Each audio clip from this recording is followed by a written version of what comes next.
हाँ, तो इरेशनल तो कैसे पहचानते हैं इरेशनल नंबर सिस्टम को? जिसमें जिसको अपन पी बाई क्यू के फॉर्म में नहीं ले सकते और Q is equal to zero.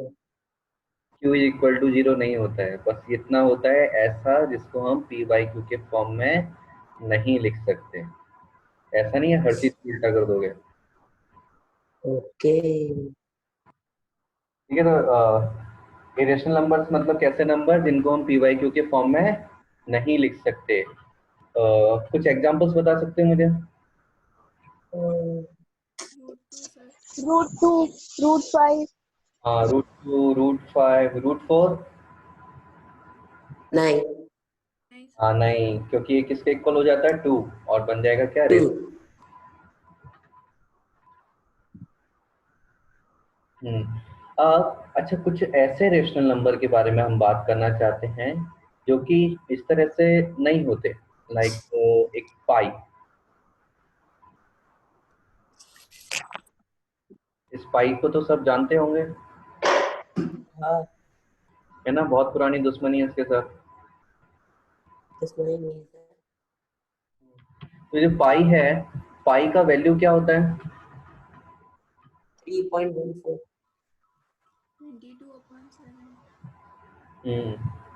We know the value of pi is 22/7 and another value is 3.14। तो दोनों सेम ही है। हाँ, पर यूज करते ना टू वैल्यूज। हाँ। तो क्या यूज करते हैं? 22/7 एंड 3.14। हाँ। हाँ, तो मुझे ये बताओ, ये पाई जो है ये इरेशनल नंबर है या रेशनल? पाई इरेशनल नंबर है और रेशनल नंबर? इरेशनल है ना? ये तो हमने पढ़ा है ना, पहले से बचपन से पढ़ते हुए आ रहे हैं। Pi is an irrational number. और ये बताओ, ये जो 22/7 है, ये क्या रेशनल और irrational? Rational. This is also rational. Sorry, this is rational. And 3.14 rational. Irrational है। लेकिन पाई की वैल्यू जो है, ये वैल्यू इनके इक्वल होती है। तो एक रेशनल नंबर के इक्वल कैसे हो सकता है? How is it possible? वही तो। एनी रीजन सोचो, किसी को पता हो तो। आपको पता है। मेरे अलावा जिसको पता है वो बताओ।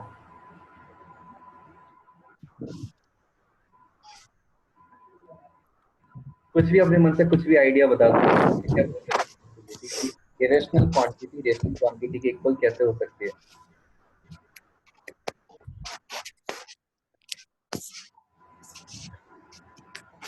पता नहीं। यूज करते तो आयो ना, पाई की वैल्यू 22/7 है, 3.14। हाँ सर। सर पर इसके पीछे के रहस्य को हम नहीं जानते। सोचना तो चाहिए था, सोचते तो फिर किसी से पूछते। आज तक किसी से सोच अब के पूछा भी नहीं, बस मार्क्स लाने इसलिए पढ़ लिए। अब दिमाग में आया नहीं। ठीक है, चलो मैं बता देता हूँ। हम्म, अब हम जो बात करने वाले हैं इसके बारे में, वो एक बहुत ही क्या बोलना चाहिए, बहुत बड़ा रहस्य है। सीक्रेट हम ओपन करने वाले हैं। पाई का इतिहास। हाँ, ये क्या होता है, हमें मालूम था पाए की वैल्यू जो है 22/7 आज तक हमने यूज की, देखी है। देखी है। पर यदि मैं ऐसा बोलूं कि pi is not equal to 22/7, तो कैसा लगेगा? दिल टूटता है। क्या जो मैंने अभी यहाँ बताया ये सही है या गलत है? हम्म, पाई इज नॉट सही है। Equal to 7। सही है, तो आज तक मतलब जो पढ़ा वो सब गलत था।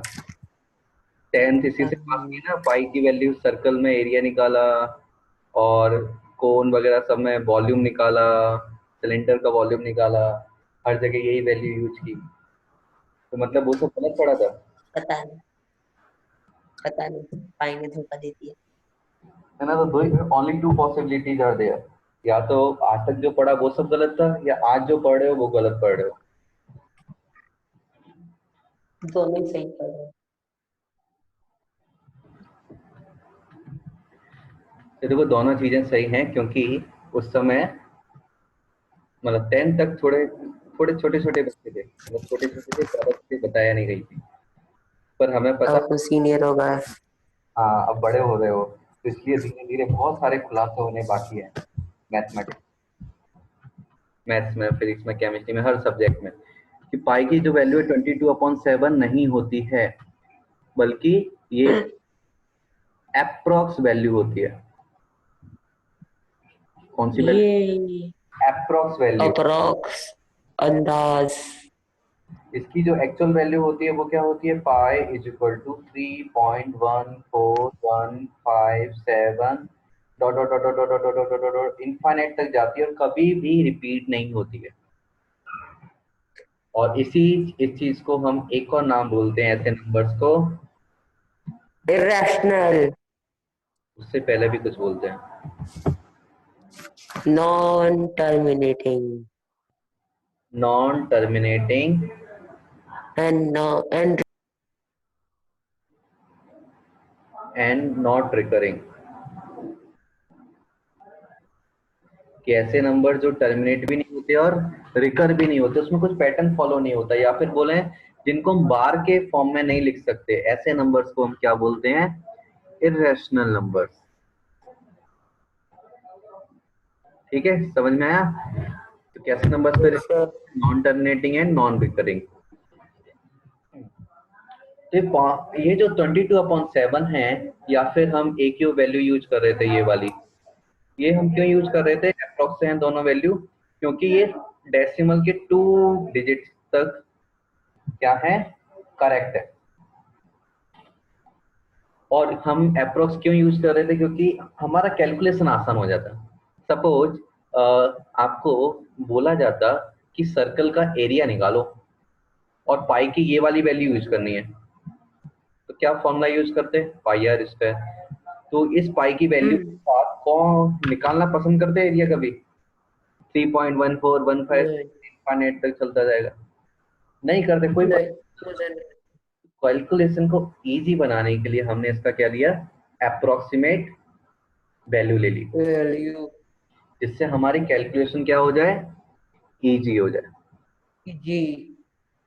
ठीक है, 22/7 और ये क्यों लिया? Only for the sake of calculation. जबकि कैलकुलेशन हमारे पास ये कितने डिजिट तक एक्यूरेट है ये वैल्यू? 2 digit, infinite. डेसिमल के 2। हाँ सॉरी, 2 डिजिट। हमारे पास एक वैल्यू और है जो मोर देन 1 डिजिट तक के, जो मोर देन 1 डिजिट है वहां पर मतलब एक्यूरेट है, मोर डेसिमल के 5 डिजिट तक। जानना चाहते हो वैल्यू? हाँ, वो वैल्यू होती है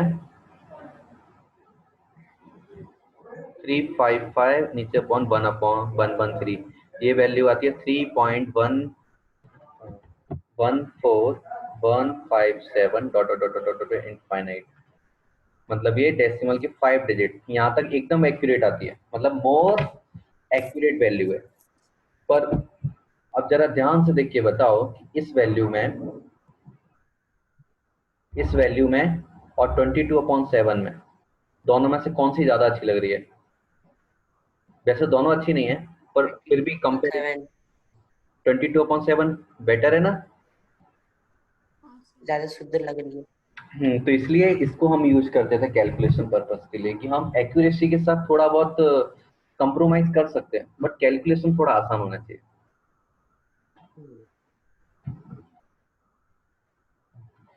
जय तो माता।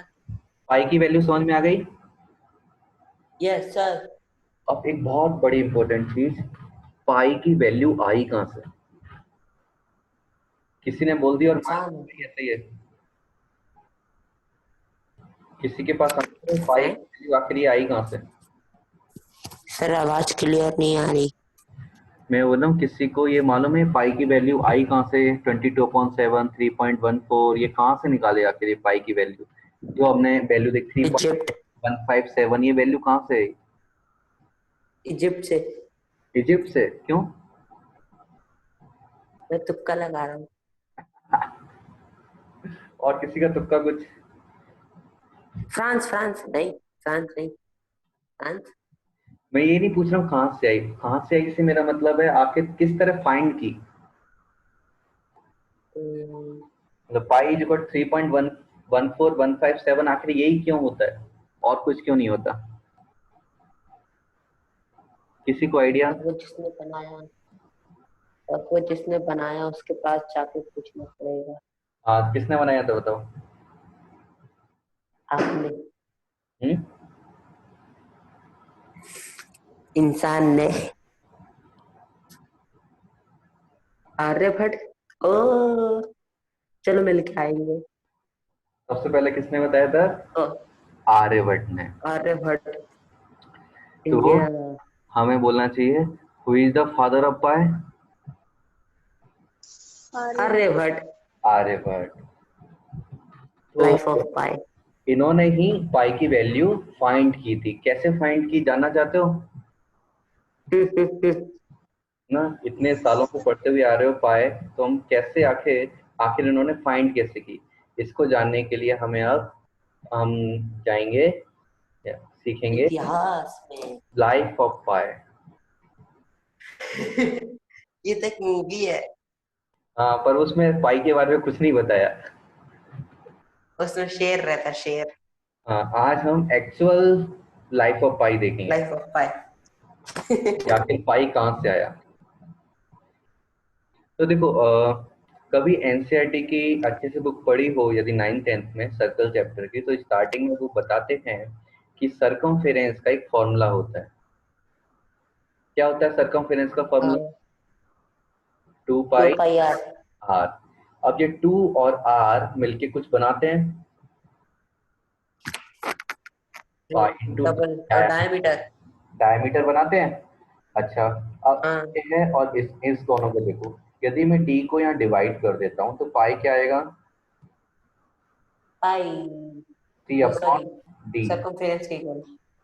हाँ हाँ। तो यहाँ पाई मीन्स क्या हो गया? Pi is the ratio of circumference and diameter. Pi क्या है? Pi is the ratio of circumference and diameter.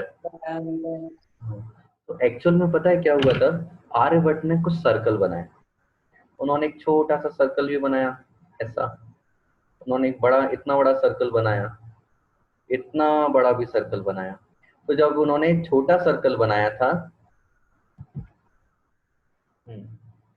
जब उन्होंने ये वाला सर्कल था छोटा सा तो इसमें उन्होंने सरकमफेरेंस कैलकुलेट किया और डायामीटर कैलकुलेट किया दोनों को डिवाइड किया तो एक वैल्यू मिली 3.14157।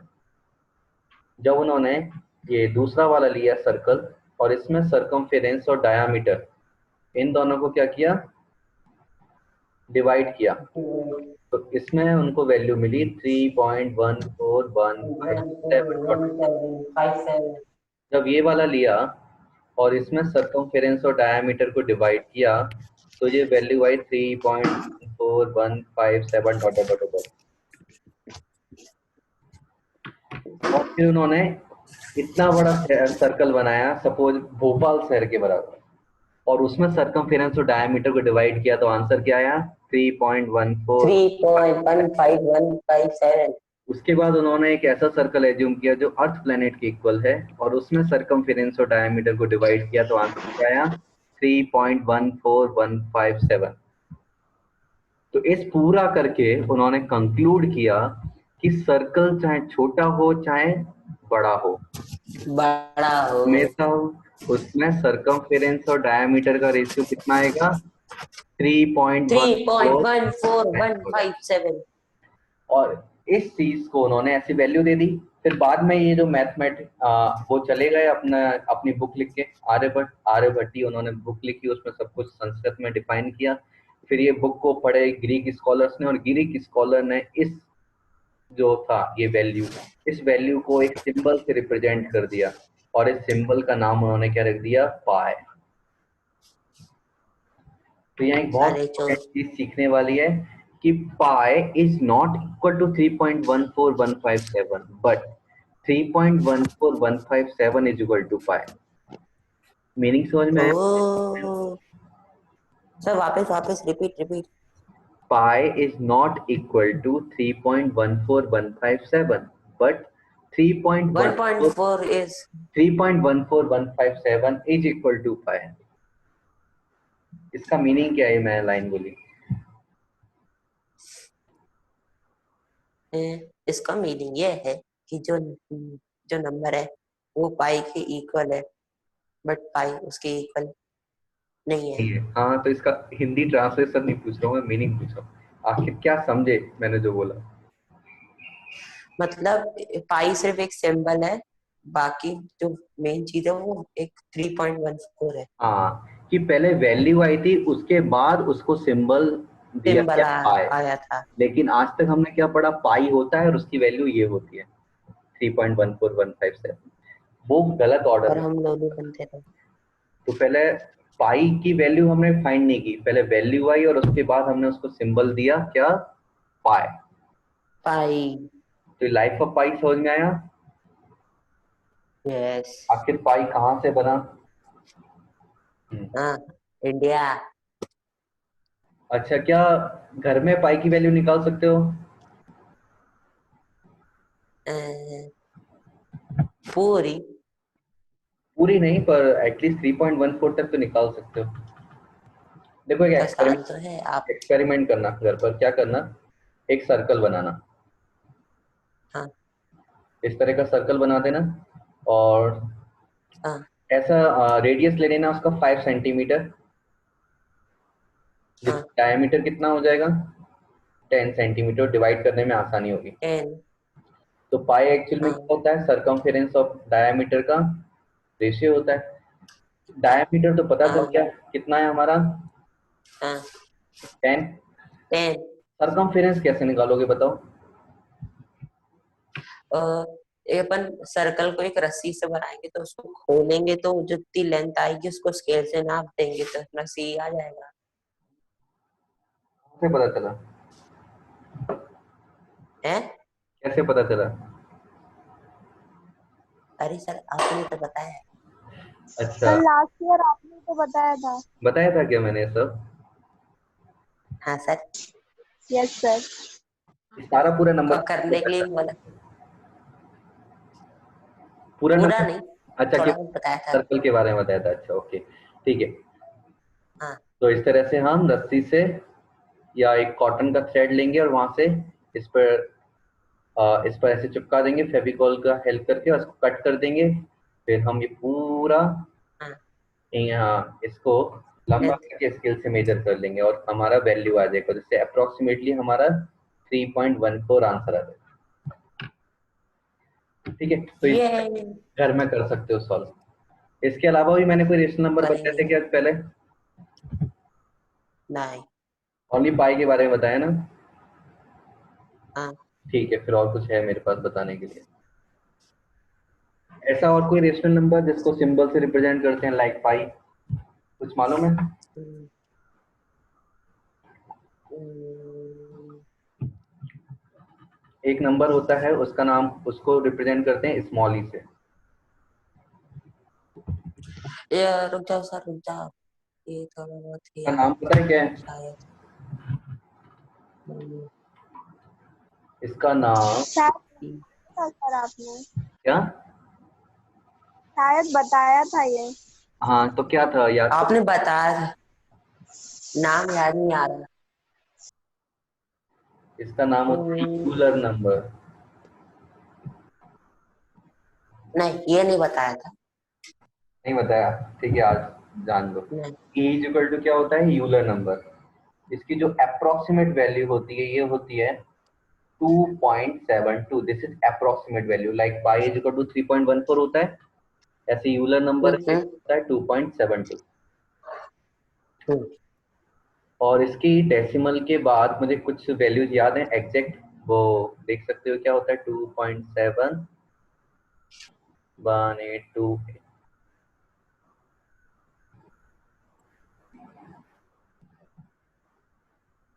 ये इतना एक्यूरेट होता है डेसिमल की 15 डिजिट तक, उसके बाद फिर इनफाइनाइट तक जाता है, कभी भी रिपीट नहीं होता। चाहो तो जनरल नॉलेज के लिए वैल्यू याद रख सकते हो।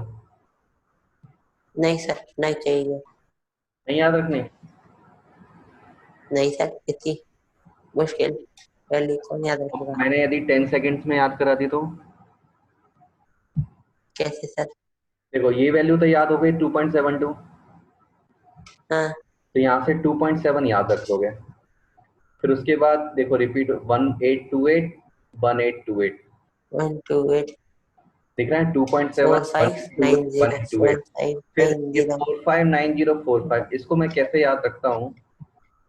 देखो मैं क्या करता हूँ, एक मैं राइट एंगल ट्रायंगल बनाता हूँ, तो ये 90 डिग्री हो गया, 45 this is 90। 45, this is also 45। तो इस तरह से मुझे याद होगा। टैलेंट। तो चाहो तो आप लोग भी याद रख सकते हो, है ना, काम आएगा कभी किसी को बताने में। और ये यूलर नंबर उसके पता है, मजे लेंगे। यूलर नंबर पता है बहुत इंपॉर्टेंट होता है हमारे मैथमेटिक्स में। तो ये कहाँ काम आता है यूलर नंबर पता है आप लोगों ने सर यूज? 11th में पढ़ेंगे अपन। नहीं 11th में यूज आएगा। नहीं, ओह। ये जनरल नॉलेज के लिए। ये आप लोगों ने पढ़ा है, जो कंपाउंड इंटरेस्ट पढ़ा होगा ना, CI लिखते हम्म। आप लोग, यस सर। अभी पढ़ा होगा 7th 8th में पढ़ा होगा आई थिंक। तो कंपाउंड इंटरेस्ट का जो हाँ। फॉर्मूला होता है, वो उसमें वो यूलर नंबर से ही प्रूफ होता है, पर आप लोगों को ही पता नहीं चलता वो कहाँ से आया, वो अलग बात है, कोई बताता नहीं। हम्म। ठीक है, और वो कैसे आता है वो अभी समझ भी नहीं सकते, उसके लिए बाद में समझेंगे। और कोई नंबर पता है इस तरह अब क्या से? पढ़े? नहीं। एक और नंबर के बारे में बताता हूँ। एक होता है जिसको ऐसे रिप्रेजेंट करते हैं 5, इस सिंबल का नाम क्या होता है? 5। इस नंबर का बहुत अच्छा नाम होता है,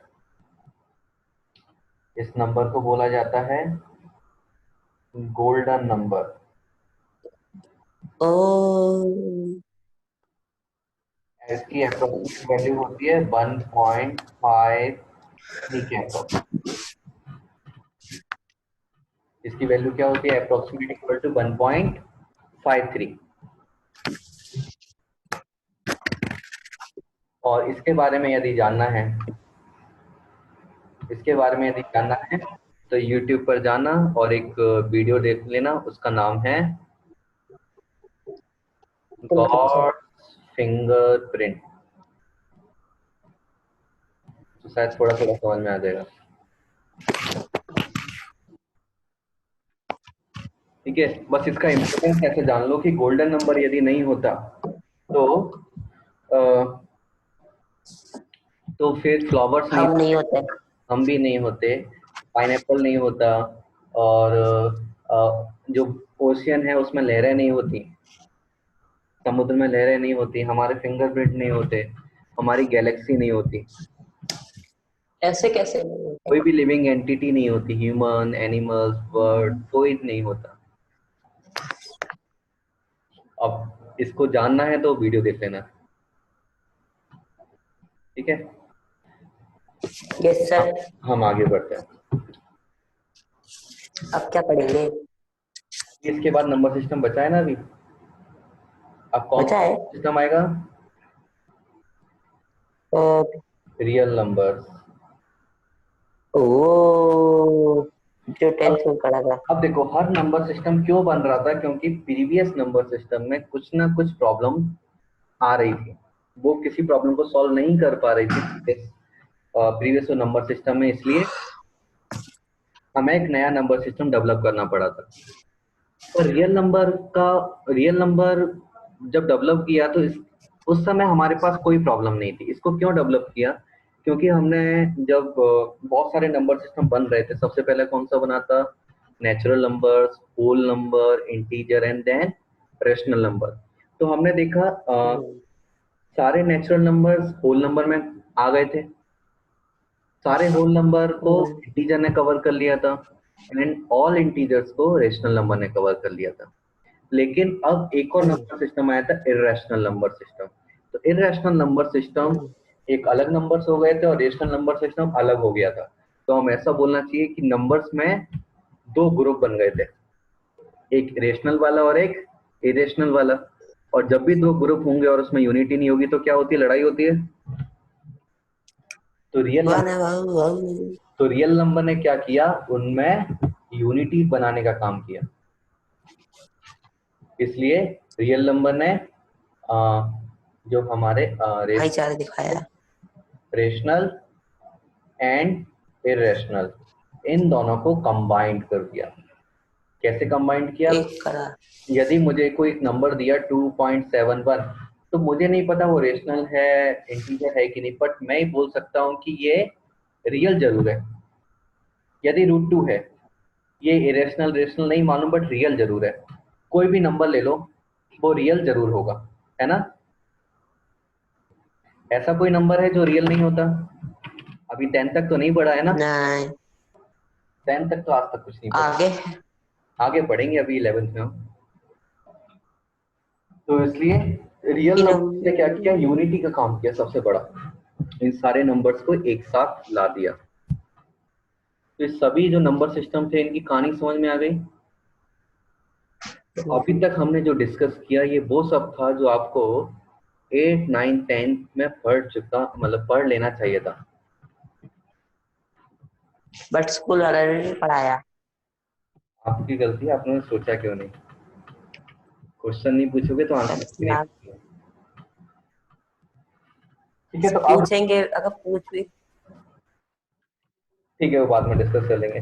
अभी क्या करना है हमें, ये 10 तक का इतना आप लोगों ने पढ़ा था रियल नंबर्स तक। बट अभी क्या हुआ, हमें कुछ ऐसी प्रॉब्लम्स आई, प्रैक्टिकल प्रॉब्लम जिसको रियल नंबर सॉल्व नहीं कर पा रहा था, और उनको प्रॉब्लम सॉल्व करने के लिए हमें एक नया नंबर सिस्टम डेवलप करना पड़ा।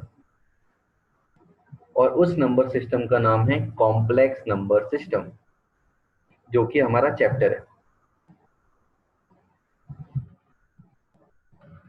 चैप्टर का नाम पढ़ा होगा ना बुक में।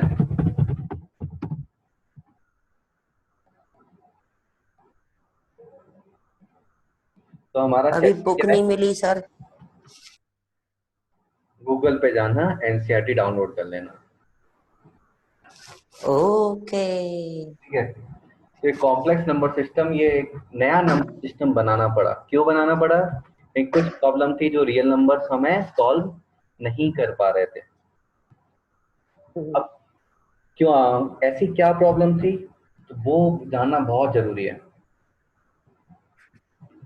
तो देखो मैं बताता हूँ, लाइक एक्स है, ये क्या है, एक्स। एक्स। किसका स्क्वायर कर दिया मैंने, और ये एक्स किसको बिलोंग कर रहा है, ऑल रियल नंबर, मतलब सारे नंबर्स को बिलोंग कर रहा है। तो यदि हम किसी भी नंबर का स्क्वायर करते हैं तो वो कैसा आता है, पॉजिटिव या नेगेटिव।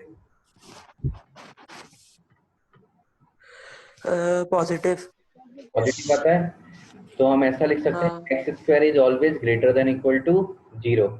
इक्वल कब होगा, जब एक्स की वैल्यू भी 0 डाल दोगे, है ना। तो मैं पूरे रियल नंबर्स को इस तरह से डिफाइन कर सकता हूँ। मैथमेटिशियन क्या होते हैं, थोड़े आलसी होते हैं, सिंबल्स में सब कुछ लिख देते हैं। तो इस तरह से ये पूरा क्या रिप्रेजेंट कर रहा है, रियल नंबर। कैसे रिप्रेजेंट कर रहा है, एक ऐसा नंबर है जिसका स्क्वायर करने पर हमें क्या मिल जाएगा, ऐसे वो, मतलब जिसका स्क्वायर करने पर हमें हमेशा पॉजिटिव वैल्यू मिलेगी, या फिर मिनिमम कितना मिल सकता है, 0, जब हम 0 पुट करेंगे। क्योंकि हमें मालूम है एक्स की जगह -2 डाला तो उसका स्क्वायर कितना आ जाएगा, +4, है ना। +3 डाला तो स्क्वायर करेंगे 9, हमेशा पॉजिटिव वैल्यू आने वाली है। तो प्रॉब्लम कहाँ थी, हमें ऐसी प्रॉब्लम थी कि जिसका सॉल्यूशन के लिए ऐसे नंबर चाहिए जिसका स्क्वायर करने पर वो नेगेटिव आ जाए। कैसे नंबर चाहिए थे, जिनका स्क्वायर करने पर वैल्यू क्या आ जाए, नेगेटिव। और ऐसी इस प्रॉब्लम को क्या रियल नंबर सॉल्व कर सकता है, नहीं कर सकता। पता नहीं। नहीं कर सकता क्योंकि वो तो सारे नंबर स्क्वायर करो तो पॉजिटिव आते हैं, 0 आते हैं। लेकिन हमें ऐसे नंबर चाहिए थे जो कि क्या हो जाए, लेस देन 0, नेगेटिव आ जाए। और इस प्रॉब्लम को सॉल्व करने के लिए हमें एक नया नंबर सिस्टम बनाना पड़ा। कौन सा था ये, क्या नाम है इसका, बोलो। Complex number system. Complex number system एक बहुत अच्छा, बहुत प्यारा नंबर सिस्टम है, नाम से ही समझ में आ रहा है ना।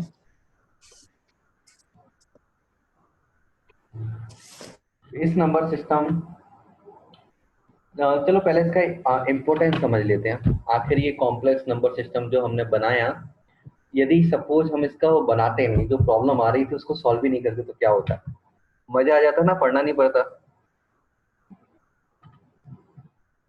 तो लेकिन पता है रियल में क्या प्रॉब्लम आती, यदि कॉम्प्लेक्स नंबर सिस्टम डेवलप नहीं हुआ होता तो हमारे पास मोबाइल नहीं होते, फैन नहीं होता, लैपटॉप नहीं होता, कंप्यूटर्स नहीं होते, कोई भी इलेक्ट्रिक एंड इलेक्ट्रॉनिक्स इक्विपमेंट ही नहीं होते, इलेक्ट्रिसिटी नहीं होती, गांव में रहते झोपड़पट्टी बना के और लालटेन में पढ़ाई करते। केवल किसकी वजह से ये सब बना, कॉम्प्लेक्स नंबर सिस्टम की।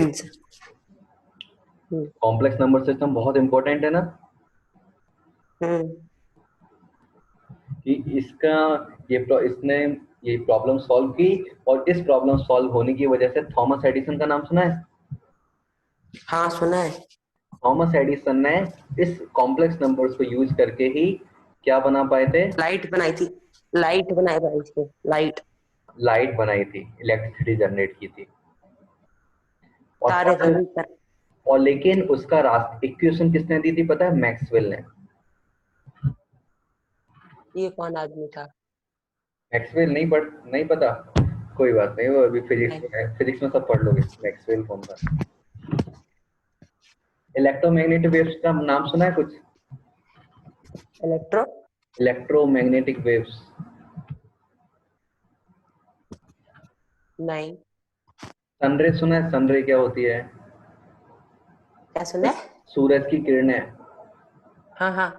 ये सूरज की किरणें आपको पढ़ा होगा ना, इलेक्ट्रोमैग्नेटिक वेव्स होती हैं। हम्म। ये इलेक्ट्रोमैग्नेटिक वेव्स के बारे में बताया था मैक्सवेल ने, और उसी को बताने के लिए उसने एक इक्वेशन बनाई थी, उसमें कॉम्प्लेक्स नंबर यूज किया था, और उसी को थॉमस एडिसन ने यूज करके इलेक्ट्रिसिटी बनाई, और उसी से सारे इलेक्ट्रॉनिक्स इक्विपमेंट बने। अदरवाइज हम अंधेरे में बैठे होते। और मिल गया सर, चैप्टर मिल गया, बहुत अच्छे, मतलब बुक मिल गई, बुक है मेरे पास, दी थी। तो ये इम्पोर्टेंस समझ में आ गया। और हाँ। इसका बस 2 मिनट में हम देखेंगे कि आखिर ये नेगेटिव कैसे आता है। तो इसके लिए उन्होंने क्या किया, एक इंग्लिश लेटर लिया, इंग्लिश लेटर, और इस इंग्लिश लेटर को क्या बोला, उसको कौन सा इंग्लिश लेटर लिया, आई। क्या लिया, आई। और ये आई स्मॉल था, कैपिटल नहीं था, और इस आई का नाम होता है आयोटा। आई को आई नहीं बोलते, आई को क्या बोलते हैं, iota. And this I is equal to square root of -1। इस आई का वैल्यू क्या होता है, आई का वैल्यू क्या होता है, स्क्वायर रूट ऑफ -1। और ये जो स्क्वायर रूट ऑफ -1 है, आज तक हमने पढ़ा था स्क्वायर रूट के अंदर कभी नेगेटिव वैल्यू नहीं आती है, पढ़ा था ना, पर आज से आएगी, आ सकती है। और जब क्या हम सर? इस आयोटा को स्क्वायर करते हैं तो हम क्या लिखेंगे, आयोटा स्क्वायर। तो आयोटा स्क्वायर कितना आ जाएगा,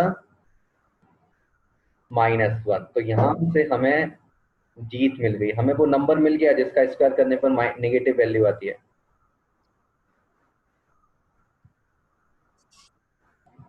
हेलो।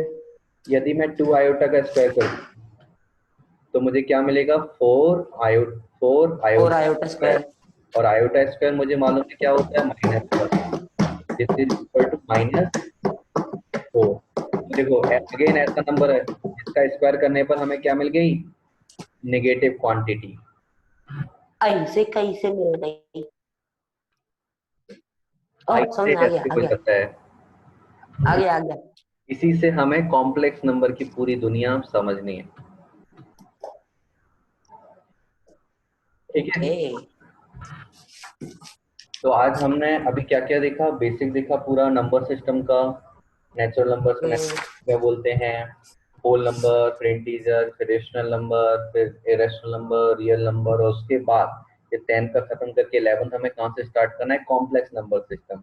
और ये इसकी जरूरत क्यों पड़ी, क्योंकि हमें ऐसे नंबर चाहिए थे जिनका स्क्वायर करने पर वैल्यू क्या आ जाए, नेगेटिव आ जाए। नेगेटिव। और उसको हमें किसने दिया, आयोटा ने दिया। आयोटा किसके इक्वल होता है, स्क्वायर रूट ऑफ -1। -1 आयोटा, इसलिए आयोटा स्क्वायर की वैल्यू क्या आ जाती है, -1। 1 आयोटा को जब हम जैसे 2 के साथ मल्टीप्लाई कर दिया, 2 आयोटा होल स्क्वायर, तो ये हमें मिल जाएगा 4 iota square, and iota square is equal to -1, तो फाइनल आंसर इज -4। इस तरह से हमें सक्सेस मिल गई, हमारी प्रॉब्लम सॉल्व होने लगी।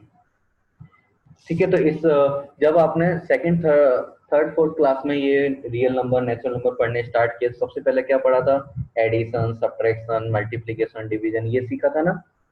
ऐसे कॉम्प्लेक्स नंबर में हमें ये सब सीखना है। सबसे पहले एडिशन सीखना है, फिर सब्ट्रैक्शन सीखेंगे, फिर मल्टीप्लिकेशन, फिर डिवीजन, फिर और कुछ इसका रूट निकालना, बहुत कुछ सीखेंगे। दो क्लोजर लॉ, कम्यूटेटिव लॉ। ठीक है, तो यहाँ पूरा मैथ हमारा नए से कवर होगा, बचपन से क्लास से।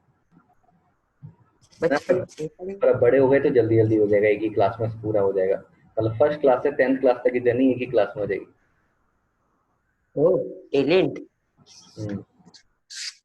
ठीक है, तो आप इतना ही करेंगे। सब बहुत बड़ा चैप्टर है। बहुत बड़ा है भी और नहीं भी, वैसे बहुत बड़ा नहीं है, आसान है। इसके नाम पर मत जाओ कॉम्प्लेक्स।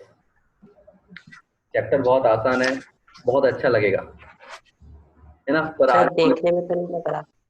अभी लगेगा नेक्स्ट क्लास से। आज केवल ये बेसिक था, इससे थोड़ा डरावना, मतलब ये कॉम्प्लेक्स में आयोटा आयोटा थोड़ा एलियन जैसी फीलिंग आ रही होगी, आएगी। हाँ ठीक है, नेक्स्ट क्लास से मिलते हैं। सर, और आज इतना ही। हाँ, आज इतना ही। अभी थोड़ा छोटे छोटे पैकेट में अभी खाना खाओ, तो बचेगा है ना। 11th तो बहुत कुछ पढ़ना है हमें। ठीक है, धीरे धीरे हम इसको थोड़ा लंबा करेंगे, ज्यादा करने के लिए। Okay sir. ठीक है, और ये शुभ रात्रि। रिकॉर्ड करके मैं यूट्यूब पर है डाल, सर। बाद में देखना हो तो देख लेना ये पूरा लेक्चर। सर आपका यूट्यूब चैनल है? कोई टॉपलाइन का यूट्यूब चैनल है, वहां डाल देना। ओके, ठीक है, ये और सर। सब इन्फॉर्मेशन मिल जाएगी। शुभ रात्रि सर, शुभ रात्रि। Okay, bye.